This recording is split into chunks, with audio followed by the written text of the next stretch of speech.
أكبر ثور في الهند بقيمة 2.5 مليون جنيه استرليني يشرب الويسكي ويزن أكثر من طن ونصف، وشرب الويسكي هي لعبته. كل ليلة يشرب زجاجة من الويسكي. وقال مالكه ناريش كومار الذي يقول أن السلطان يستحق أكثر من 3 ملايين دولار: إننا نأخذه على بعد 5 كيلومترات سيرا على الأقدام كل صباح، وكل مساء نطعمه زجاجة ويسكي. وقال أنه حصل على الجائزة الأولى في 7 مسابقات.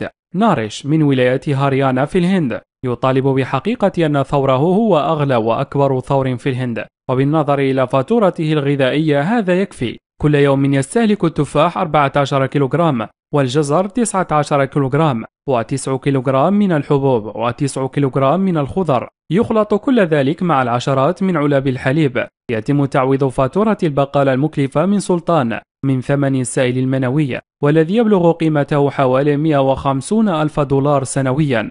وقال لخفير سينغ الذي يعتني بالسلطان أن الناس يأتون من جميع الأنحاء لشراء السائل المنوي من سلطان، وهو يشرب الكحول يوميا في المساء. وقال أن أطفاله يتمتعون بصحة جيدة لكنهم لا يشربون الخمر. سلطان يستحم مرتين في اليوم،